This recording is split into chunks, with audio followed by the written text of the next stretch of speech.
Hello everyone, welcome to Findmypast Live. Today we're going to have a look at new records from Lancashire, Surrey and beyond, and we're also going to have a look at the story of the Immortal soldier. So stay tuned. Welcome to Fridays Live.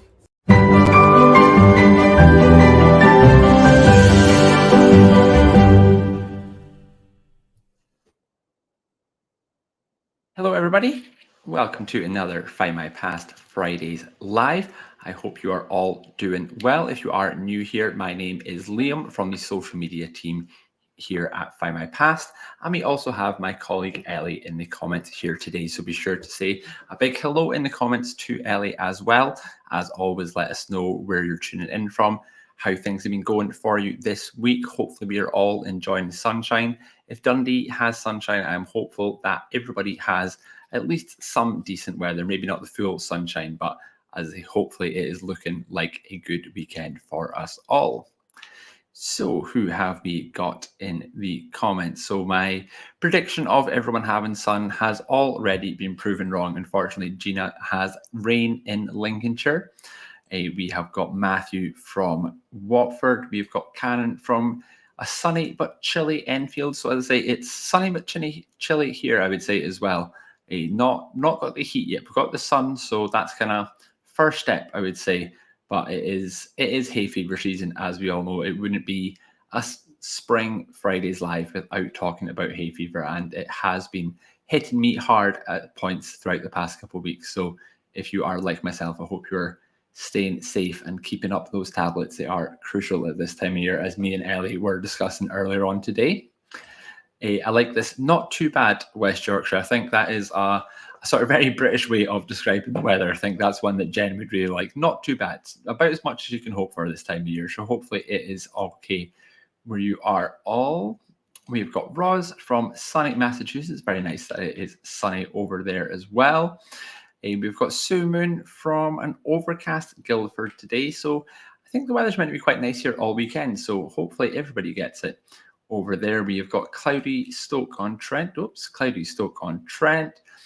And we have got Shirley over on YouTube, a very white background. I do have a very white background. It is a rented flat that I live in. So typically all the walls are very white. So sometimes when I put the background on blur and I've got a jumper like this on, it kind of blends in a little bit there. So apologies. I'm going to need to jazz things up a little bit in the background. Maybe, as I say, it's hard when you live in a rented flat and all the walls are plain white. So I will try and jazz it up a little bit. I know some of my colleagues, when you're on a Zoom on meetings, obviously working remotely, you get a bit of an insight into people's homes on Zoom. And some people have got some fantastic backgrounds. They've got LED lights, all sorts going on. So yeah, maybe I'll need to tap into some of my colleagues' expertise and get some nice lights or something going on in the background, because I know it is. I think when the weather's like this and it's sunny outside, I've got the blinds open, it makes it even more obvious. There's just me, look like a bit like a floating head sometimes here, but we'll persevere. As I say, I will maybe get some new backgrounds for you at some point soon. So we do, of course, have new records to talk about today. We also have a question of the week, which I've just realized I forgot to update the slide for. So if you bear with me very quickly there. And I will get this updated. It is in the comments as well. I know some eagle-eyed people there. Maybe Ellie can help me out and put it in the comments whilst I frantically type full of typos, as I am under pressure, and there's nothing worse than doing this live. There we go.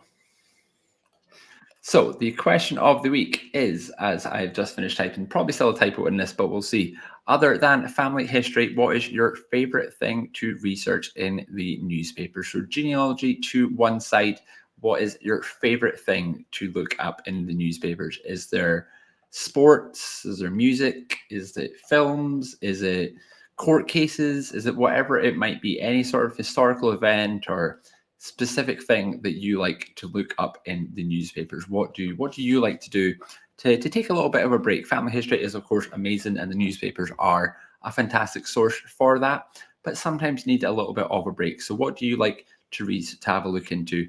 when you're not doing your genealogy. And we do have a bit more to speak about on that front very shortly. So we will come back later on and see what everybody is enjoying researching in the newspapers. But yes, we do, of course, have the new records and the new newspapers to talk about first of all. So I will get stuck into that just now. So first of all, we have got Lancashire wills and probate records. So this is one of 2 updated new record sets this week. This one has 5,800 new records. They cover from 1825 to 1858. And as I say, these are updates to an existing record. So you may already have seen these if you have Lancashire relatives, but as I say, there are new records.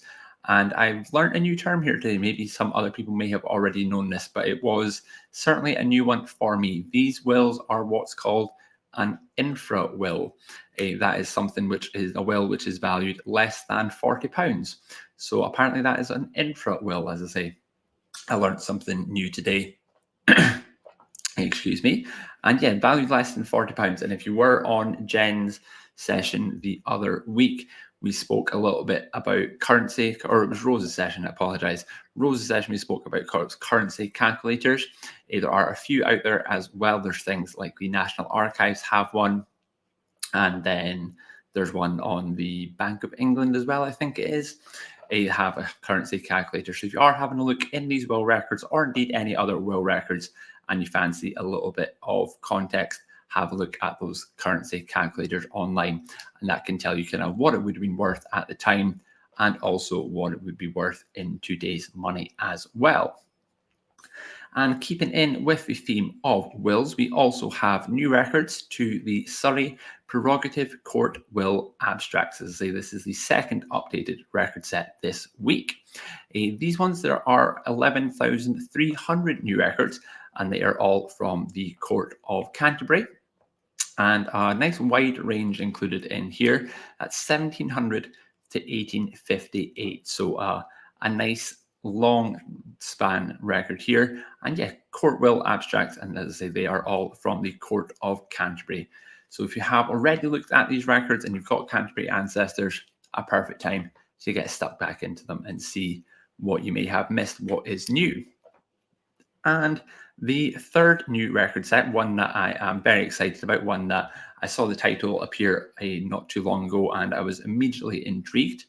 These are the Oxford Dictionary of National Biography, which is a sort of very obscure kind of sounding name. You can see why I was kind of intrigued from what I saw in these. So this is a brand new record set, first time they've been on Findmypast. Over 4,000 records in there, and we do have images and transcriptions. And these cover from 1699 all the way through to 2023. So you may be wondering what these records are, because as I say, I certainly was when I saw the title appear. So the Oxford Dictionary of National Biography, they are, funnily enough, written biographies of men and women who were deemed to have shaped the history of Britain. So they are kind of really fantastically detailed records. As I say, you will get transcriptions, so they're fully searchable by name, etc. So you can pop someone's name in, you'll get the transcription, but the image is where the real kind of information is. So on the images, you'll get, there is like a paragraph, and it will basically just lay out this person's life and this person's family tree as well. So you will get, so it will say something like, this person born on this date in this place to these parents, married this person, had these children. Sometimes it will go into detail as to who the children married, where they were born. There is all sorts of information in here about those individuals. As I say, it is people who have shaped the history of Britain, which may sound like they're all going to be sort of lords and royalty, but there are all sorts of people in here as well. It's not just, as I say, the sort of upper class. There's anyone who has sort of made a contribution to British history. And as I say, because it goes to 1699 to 2023, you will find all sorts in here.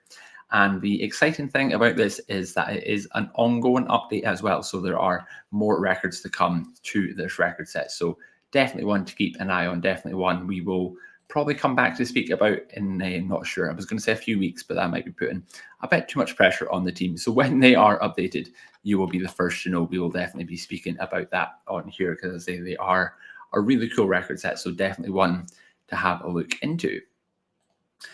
And of course, we do have new newspapers on the website as well. We've got 3 new titles this week. We have got the Glenrothes Gazette from 1986 to 1993, the Hucknall Dispatch from 1979 to 1983, then 1985 to 1996, and 1998. And also the Kirriemuir Herald, that is from 1971 to 1974, and then 1977 to 1979.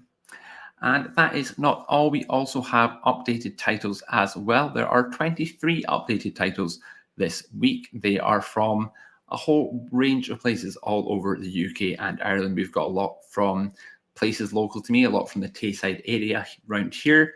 There's ones from the northeast of England, there's ones from Northern Ireland, all sorts of places. So be sure to have a look at the wonderful blog on the website, which Ellie can maybe put in the comments for us now. And you can see a full breakdown of the updated titles as well as the years which have been updated as well. So those are the new records and new and updated newspapers as well. And on the topic of newspapers, of course, the question of the week is newspaper related this week as well. So I did want to take a little second to talk about newspapers. So you may have seen on Facebook. Now we do have a new Facebook group, Findmypast. We have one which is entirely dedicated to newspapers.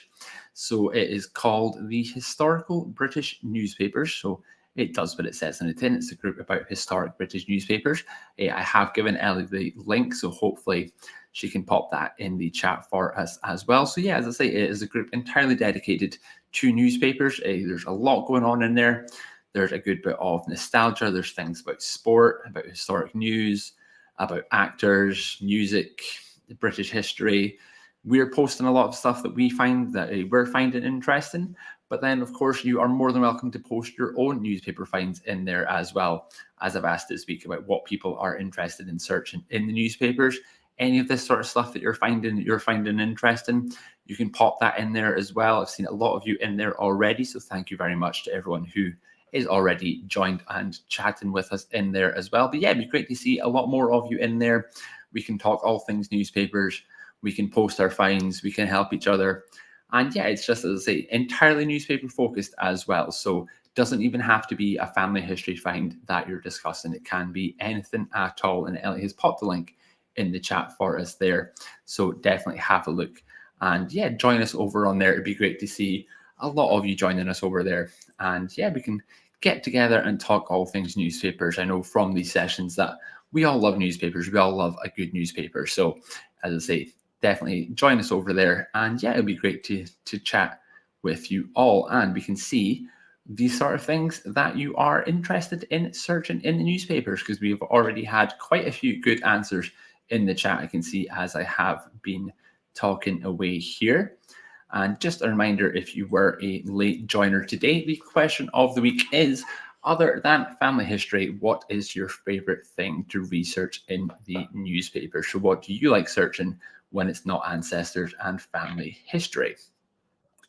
And as I say, we do have a good few answers already, and already recurrent theme sticking out here as well. Heather was first off the mark. Heather loves the old advertisements in the newspapers, and yeah, the advertisements are just incredible, whether it's brands that you know and love today or the sort of weird and wacky ones. I have been looking at a lot of stuff recently about things like old medical adverts for supposed cures. I'm not going to say they actually did cure, because when you read the advertisement with a modern spin on things, you start having your doubts as to whether or not this would have actually worked or not. But yeah, the old advertisements are just fantastic as well. And a few people saying that as well. Jean was the same as well. The old advertisements, as well as the births and descriptions of marriages and deaths as well. So yeah, great things. And I've posted a few old advertisements in the group as well. So if you find any yourself that are, as I say, brands you know and love, I found a really good Guinness one the other day, which was to my taste, shall we say. But as I say, the weird and wacky stuff as well. There's a lot going on there. The old adverts are definitely a good one. Karen likes looking at local and house history. Yeah, house history is a fantastic one as well. Sort of family history adjacent, shall we say. But yeah, house history is a really good one. And newspapers, obviously, you've got your censuses and various other sort of land and rental records. But the newspapers are where sort of house history really comes to life as well. You get sort of the good and the bad as well, whether there's all sorts of ghost stories I've heard people tell in the past that they've kind of corroborated with their house history in the newspapers and all sorts of things. So yeah, and local history as well, finding out what was going on in your local area back in the day as well is always a really interesting one too. Who else have we got? We have got Kim Billy has been quite addicted. Addicted is definitely the word I would use in a sentence when talking about newspapers. But Kim is addicted to the illustrated newspapers. Yeah, all the illustrated titles, Illustrated London News, the Spear, all those sorts of ones are, yeah, the images in there are just amazing. And also, I really like this one as well. Search term Reader's Stories. There's some really funny ones, and you get to read about people's perspectives on events. That's a really good one, actually. I've not done that yet. I'm going to steal that one, Kim. That is really good. Reader's Stories. Because, yeah, like you say, hearing sort of ordinary people's takes on historic events as they were going on, people writing into the newspapers, notes to the editors, things like that as well, and some really funny ones as well. Even these days, you pick up a newspaper, some of the kind of reader stories in there are weird and wonderful, to say the least. So yeah, when you go back and find ones from before there, yeah, I can imagine you are coming across some good ones in there. Who else do we have? Elliot jumping in. Old photos along the same lines as the illustrated titles as well. The old photos are incredible, as I was saying. So many amazing titles on the website these days. Obviously, the Illustrated London News is the one kind of I always come back to. I think that's probably my favorite for the old photos. Anyway, one of my favorite papers on the website, I would say, because yeah, the photos in there are just amazing. Photos of everything as well. So yeah, a really good one as well. Andrew, similar to myself as well, from the estate sales to the patent medicines. Yeah, the medicines, as I said earlier, that is a bit of an eye-opener, to say the least. I think some of the medicines and the sort of wonder cures that were being sold back in the day. And the estate sales as well is another really interesting one to get a real glimpse into life of the time, I think, when you look at things like the estate sales. Good stuff. So we do have a few more answers in there as well. So we will definitely come back and have a look at some more. Be sure to get your answers in here as well, and we can come back and have a look. You can see a few of you are saying you joined the group as well. So I will definitely be picking that up after the session today, and we can all get going. And yeah, it'd be great to see a lot of you sharing the types of things that we've been spoken about in here today as well. Everything is welcome in the Historic British Newspapers group. So definitely be good to have you all with us and sharing some of these amazing finds. Bear with me a second, as I realized I have forgotten to upload my slides. So I'm just doing that now. And then we will have a look at the next segment of the show today. So today we are going to have a look at some military records, some different military records, I would say. Different to myself anyway, maybe ones that you have used before or you've seen before, but yet not ones that I had seen before until I was having a look into this one particular story. So I thought I would share a bit about the story and then share a bit about the military records as well. As I'm going, feel free to pop in the comments if you have used some of these records before, or indeed if there are any other ones that you think maybe myself or others need to have a look into that we haven't mentioned yet. So yeah, I will add my slides to the show now. They are there. If I can find the right layout. There we go. So yeah, so today we are going to talk about this gentleman on the right. Now, does anybody recognize this gentleman? I thought I would ask first of all this. Speaking of illustrated papers, I thought this is one of my favorite images I think I found in the newspapers. This one, I'm just trying to remind myself, this was the sketch this one was from. The sketch, another really good illustrated title as well. But yeah, does anyone recognize this particular gentleman. If you follow our Facebook page closely, you may have seen a post about him in the past. Quite a distinctive photo, and if you do sort of know who he is, then you will definitely should recognize it from the image. As I say, quite a distinctive looking gentleman. You're going to have to bear with me today as I take some cough breaks. As I say, the hay fever has been fighting hard this week, so I am still fending it off today, so you'll have to bear with me at some points. I do apologize. But yeah, this gentleman here is Adrian Carton de Wiart, and I did indeed Google how to say his name before. Hopefully I have got it okay. I think it is a French name, so I struggled a bit. But yeah, Adrian Carton de Wiart. And this gentleman in this photo was actually the veteran of 3 wars. So he was a veteran of the Second Boer War, the First World War, and also the Second World War as well. So this person here, Adrian Carton de Wiart, he was born on the 5th of May 1880 in Brussels. And if you thought his name was cool, his parents are also similarly cool. His parents were Ernestine Wenzig, and his father was Leon Constant Ghislaine Carton de Wiart, which is definitely a bit of a mouthful. I struggled with Adrian Carton de Wiart, but Leon Constant Ghislaine Carton de Wiart is even longer and even more of a mouthful. His father was a lawyer in Belgium. So as I say, Adrian, I'm going to call him Adrian informally for the remainder of this segment, just for ease. But Adrian was, as I say, a veteran of 3 wars, the first being the Second World War at the beginning of the 20th century. So in the Second Boer War at the time, he was actually sent away to a boarding school. And he enlisted in the army without any of his. So when he saw action in South Africa during the Second Boer War, he was injured in combat. And at the time he was injured in combat, he was then sent back home. At which point he obviously couldn't hide from his parents that he had been in the war. He had suffered quite bad injuries. So apparently his dad was quite furious with him, the fact that he had enlisted without anyone's knowledge, because as far as they were concerned, he was still at school, and it wasn't until they received notice that he had been injured that they discovered he had actually enlisted and been sent away to fight. So that was his first action in battle, was the Second Boer War.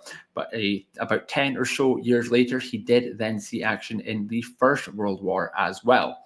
He was stationed in Somaliland during the First World War.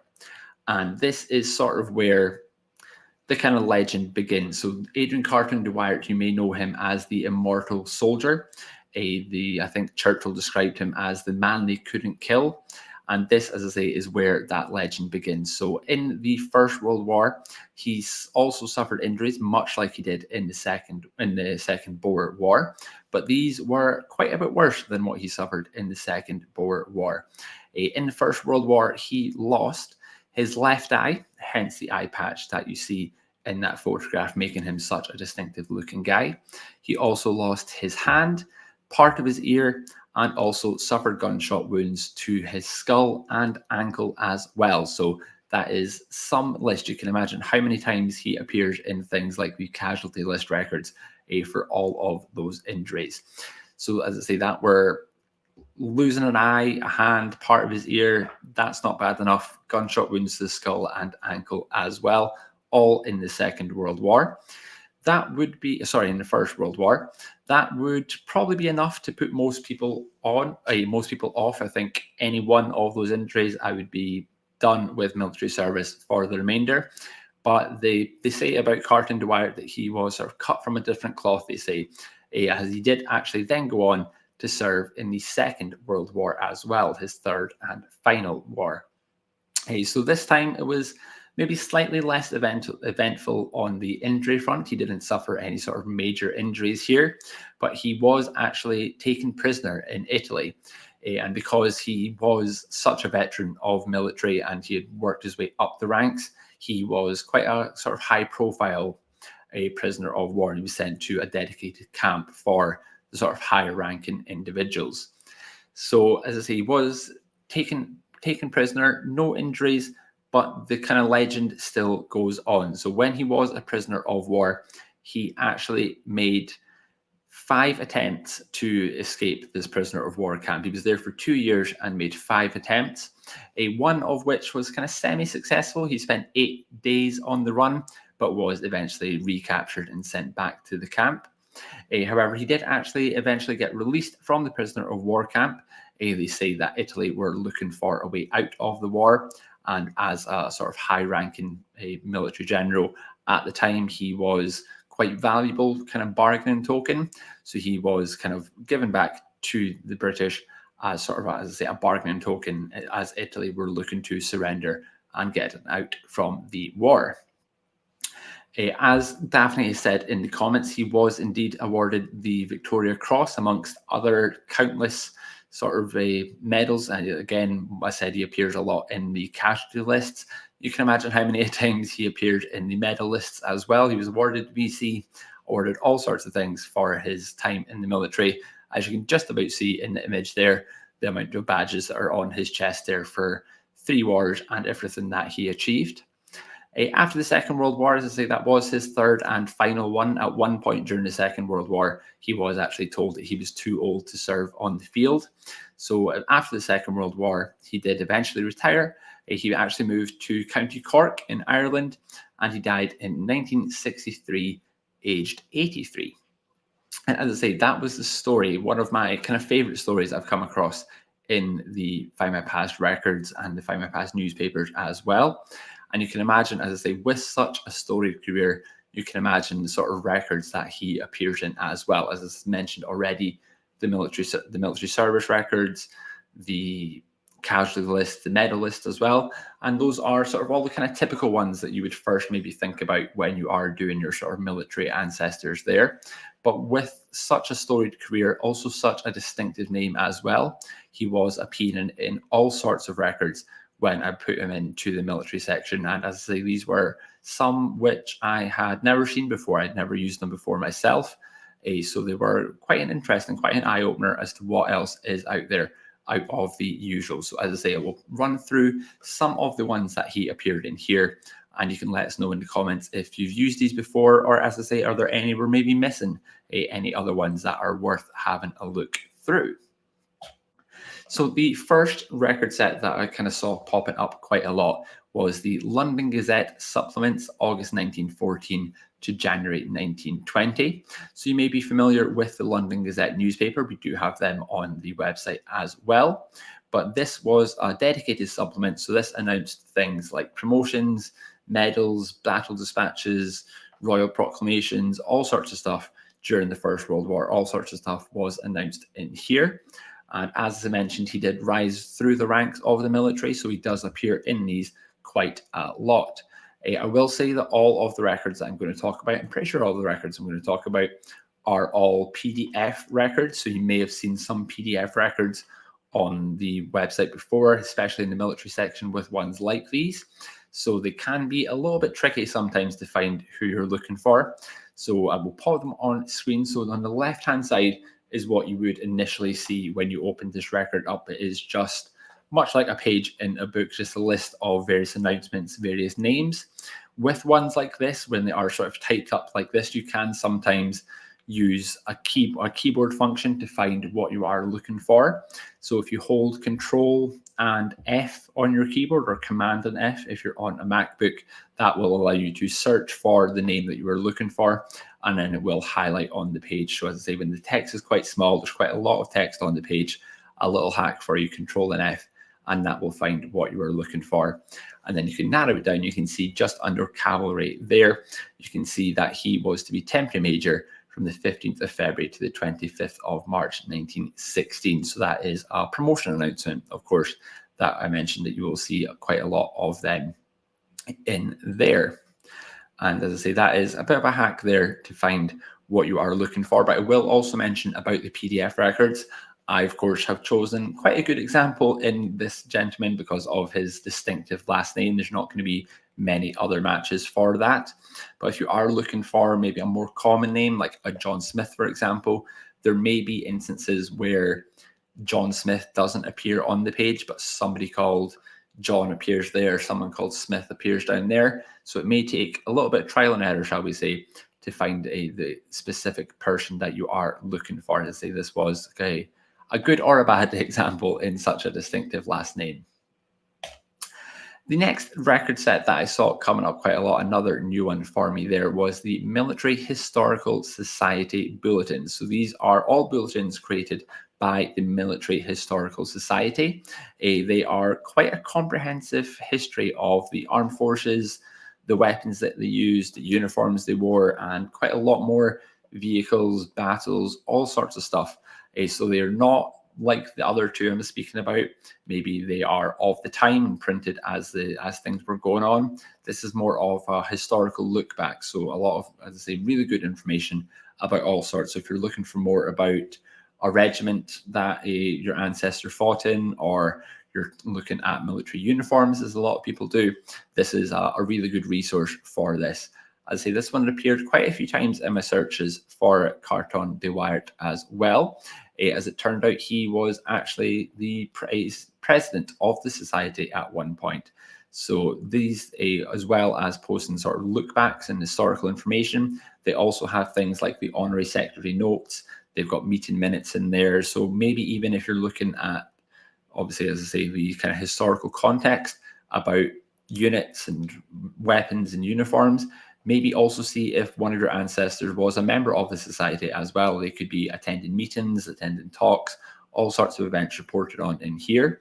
And you can see that there is also kind of updates about people as well. So you can see on the left-hand side, there's an update that unfortunately he was seriously ill. And then another one down the line to say that he had unfortunately passed and someone else had been appointed as president of the society in his absence as well. So a lot of information in there. I say that was kind of more current events that they were reporting on, but there's so much information in there. It's a really good one. One I'm kind of looking forward to having a kind of deep dive into and just flicking through the pages and seeing what else is out there.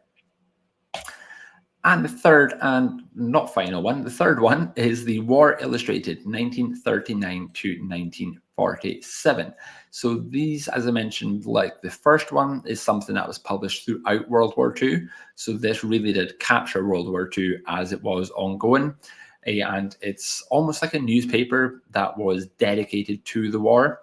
So you'll obviously get updates in common newspapers or local newspapers, for example, will post a lot of updates about what's going on, about people from the area, but this was entirely dedicated. So there is sort of even more information in here than you would expect from the local newspapers or even the kind of regional, national ones as well. So these are two examples as to what you can expect to see in the War Illustrated. So you can see on the left-hand side, there's an article, Who's Who in the Northern War Zone. This sort of just runs down the kind of key figures in the Northern War Zone, Carton de Wiart being the first one there. You can see there's a lot of information about what he's doing at the moment, where else he had served, as well as those of other people who are listed in there as well.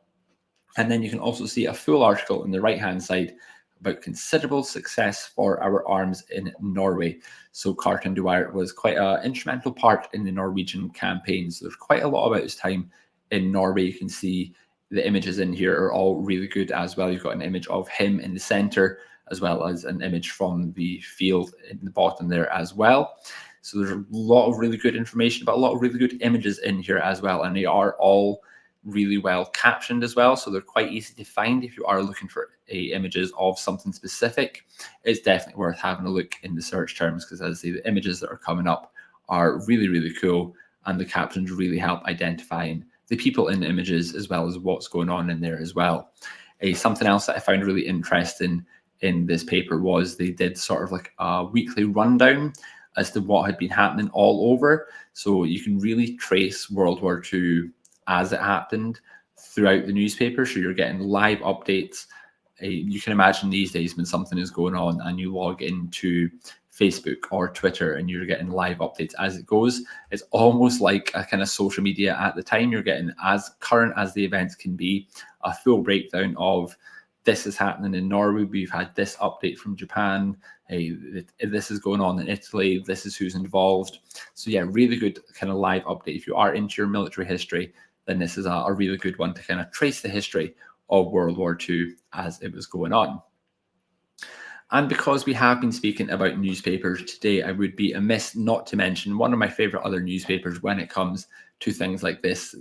Because I thought of the War Illustrated, my brain naturally went to the Illustrated War News. Much like the War Illustrated, this is a sort of newspaper magazine entirely dedicated to war news, funnily enough. And in here you will find things, more or less things that were covered in all of the other record sets. You'll have things like promotions, which is what this particular page was. This is a medal, I should say. That's Carton de Wiart being awarded the VC that we spoke about there. You'll see live updates, live pictures from the battlefields. You'll see promotions, casualty lists, all sorts of stuff. So as I say, a lot of really good information in the Illustrated War News as well, because we are talking about newspapers. I said I'd be amiss if I didn't mention a newspaper in there as well. So as I say, those are 4 record sets that, as I say, Illustrated War News I had, of course, used before, but 3 others I had seen pop up maybe occasionally. But when you're looking at someone as sort of famous, shall we say, in this field, you can get a bit of an eye-opener as to what else is out there. So 3 record sets I would definitely recommend having a look into if you've got military ancestors or if you're interested in the sort of history of the wars, history of the military. Some really good ones in there. And I will remove my slides and go back to normal there. There we go. Yes, so as I say, just an interesting story I've been having a look at. As I say, you may have seen the story of him on our Facebook page already. But as I say, I thought I'd run through that and take the opportunity to see a little bit more about sort of military history in general and what else you can expect to see in there. Just catch myself up with the comments as well. And yet definitely makes a good point that World War I stories were spiked. So yet again, as we always say, when you're looking at things like the newspapers specifically, make sure you are taking it with a pinch of salt. What they reported at the time to be true may not have ended up to be true, or may not have been the full story, shall we say. So yeah, definitely always take them with a pinch of salt and do your own research as well. You can always corroborate that with sort of modern look back on things as well. But it's always interesting to get news of the time, as we've been talking about the advertisements, for example. News of the time is really interesting as well, and especially with things like those newspapers, like those publications, that would be how your ancestors at home were getting the news of the war, would have been through things like that. So even just looking at it from that perspective and thinking that this is how your ancestors would have been kept up to date with the goings on in the war is an interesting angle, I think, to have a look at things and consider. So definitely worth a look. We can see we've got some questions about records that Ellie is very kindly taken to the licensing team. Thank you very much. So let's have a look. So going back to newspapers, as we have been speaking about already, we will go back and have a look at some question of the week answers as well. It is already 20 to 5, looking like it might be one that finishes early as well. So as I say, I sometimes say that at the start and then I get told off because it ends up going to 5:05. So I maybe shouldn't have spoken too soon, but we'll have a look at some question of the week answers anyway. So reminder of the question of the week was, other than family history, what is your favorite thing to research in newspapers? Is it even military history, perhaps, going off what we've just been speaking about? Let's see. Always I've struggled to remind myself where I got to in here. I think we got to just about here. Here we go. So Ellen likes to research the personal notices, love getting snippets of others' lives. I think that's a really cool thing to do as well. Like I mentioned about the looking at things through what your ancestors would have been reading. When you think about that's the kind of thing that they were reading about in the newspapers, but also the kind of thing that was going on in people's lives, may even be your ancestors' lives as well, is a really cool thing to consider as well. So yeah, another different one. I'm learning a lot here. So you may see some of these popping up in the Historical British Newspapers group if you don't beat me to it there. So if you do, thank you very much for the suggestions. What else have we got? We've got Libby researching the Titanic. That's a really cool one. I like when people have that sort of one thing that you really like looking up, and Libby's is the Titanic. That is really cool. And obviously a kind of fascinating, albeit tragic story as well. But one, when you're looking in the newspapers, tracing that from sort of start to finish, imagine there's things about the ship being built, the ship going off to sail, and of course the tragic sinking of the ship as well. So yeah, another really interesting one. I think when you're following sort of one historical event like that through the newspapers, you find out so much as well. And like we're saying as well, reading about it at the time as well, everybody knows the story of the Titanic. Most people have probably seen the film of the Titanic, but seeing it, how it was reported at the time in the newspapers is just a really different angle and gives you a really cool perspective on things as well.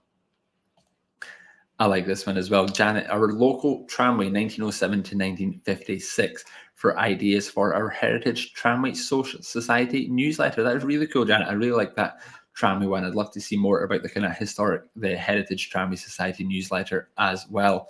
Funnily enough, when I first moved to Dundee and first started working for Findmypast, I was looking up my previous address in the newspapers, and I found out that there used to be a tram running down that street as well. So I think things like that, just knowing that the street that I lived on at one point, I'd have been able to jump on the tram and get my way into town, get my way to all sorts of places. So I think things like that as well.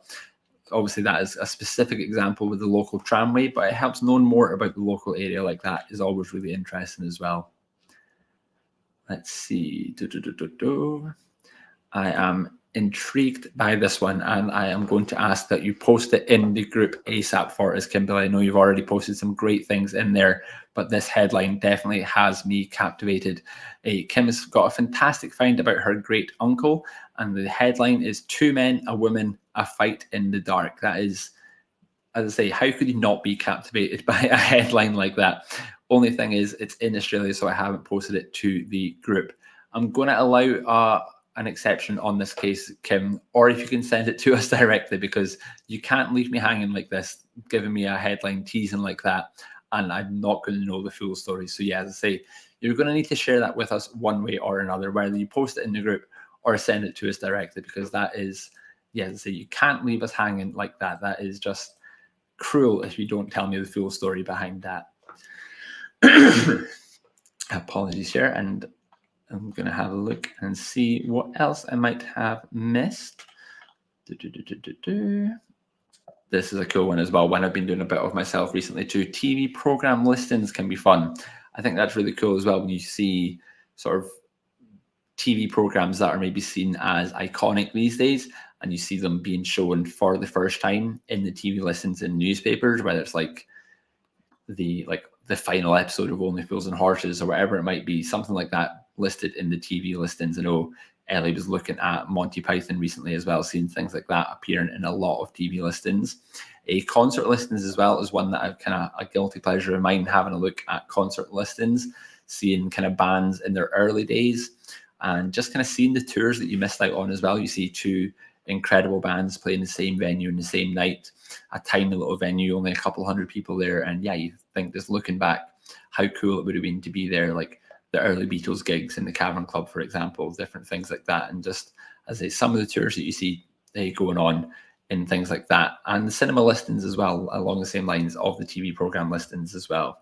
A lot of cool stuff going on along those lines. Let's see, who else have we got?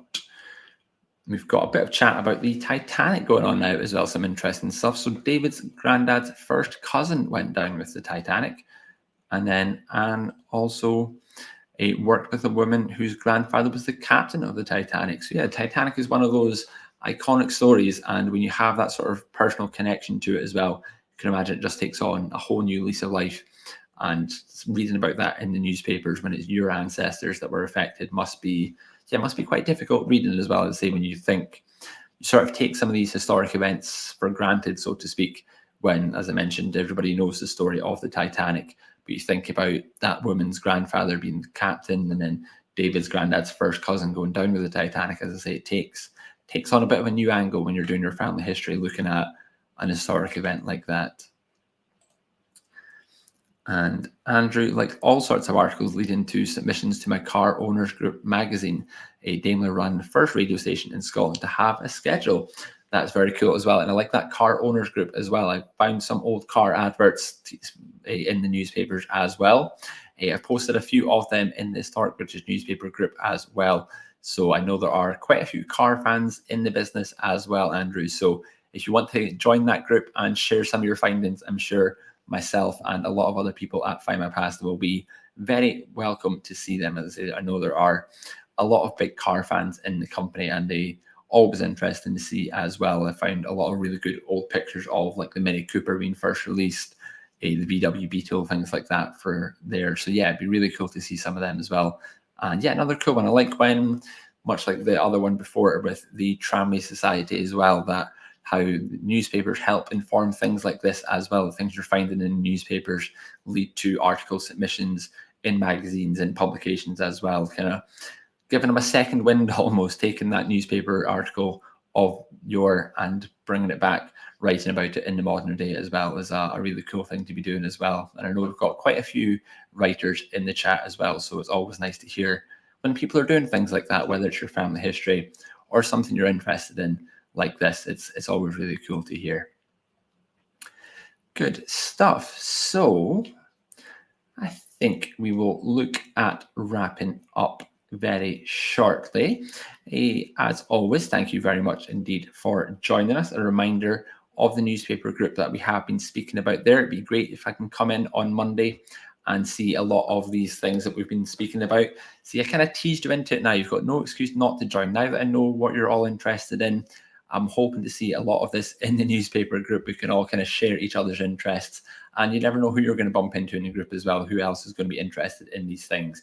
So as I say, it'd be great to see a lot more of you posting things like this in the group as well. I know we've had a few of you already, but as I say, first thing Monday morning, I want to see a lot of new posts from you all sharing your TV listings, your car adverts, your vintage adverts, your house history, whatever it might be. It'd be great to see you all there. But as always, it is great to see you with us here on a Friday as well. Thank you all very much indeed for joining us again. I will see you all very shortly. But before that, I hope you have a lovely weekend. I hope the sun stays or comes for those of you who don't have it already. And you all have a fantastic weekend.